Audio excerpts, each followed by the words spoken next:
Another year gone by, and it's time for a new Call of Duty game.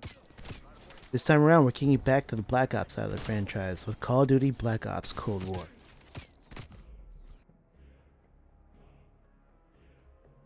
As if titles weren't long enough in 2020, we have to add a little bit more. Kinda wondering what the next iteration of the franchise name will bring. But anyhow, back to the matter at hand.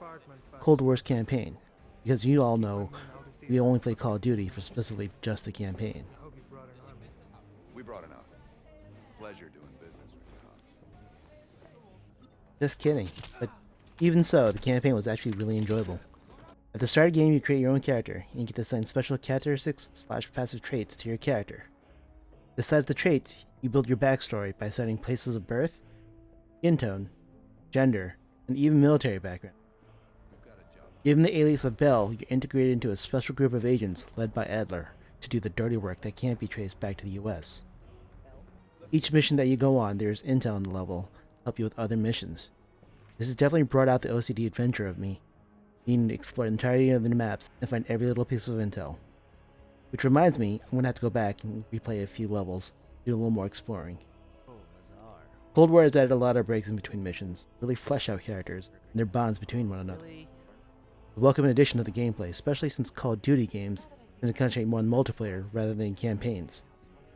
Besides the mini breaks between missions, they also offer a couple of optional missions that may or may not play a big role in the ending of the game, depending if you complete them properly. Besides campaign, the different game modes in Call of Duty consist of Warzone, multiplayer, and the fan favorite, Zombies. Zombies has gotten a huge facelift this time around, and has added a bunch more content and Easter eggs to unlock. New weapons, new pack-a-punches, armor, and even new wonder weapons. Zombies has always been a fun mode to play with friends, especially if you want to either go the distance to see how many rounds you can complete, or just unlocking different Easter eggs that you find throughout the stage. The version of Cold War I played was on the PC, running on a Ryzen 9 3900X, NVIDIA 3090 Founders Edition, and 32 gigs RAM of DDR4.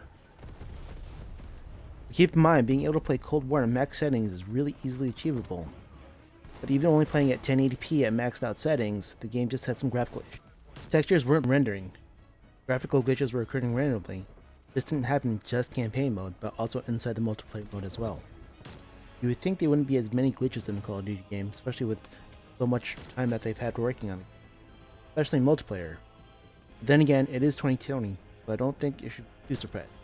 All in all, Call of Duty Black Ops Cold War is an enjoyable game, to an extent. The campaign mode was enjoyable, but it has its ups and downs. Multiplayer is a bit of a change compared to Modern Warfare. Running feels a little bit slower, and players have health bars in the regular Cold War games. I can admit, sniping feels pretty good in the game, although shotguns, however, feel a little overkill at times. Maps in multiplayer also feel somewhat limited. They look great, don't get me wrong, but it also feels that certain maps are only on rotation back to back. Thankfully, they do have Nuketown 24/7, quick jumping game added. Zombies has always been a fun game mode to play, especially if you have a pre-made format. Cold War is definitely a change from the Modern Warfare. Whether it be a good change or bad change, that's entirely up to you. I originally never really wanted to give it a chance until I started playing it more and more. And now it's in my rotation of games that I play normally. I think the main thing is to be open-minded, and if you're able to try it out, definitely give it a try. This is Rob from Level 1 News. Until next time, take care. I'll help Hans kill the beast. Get Volkov. Oh yeah.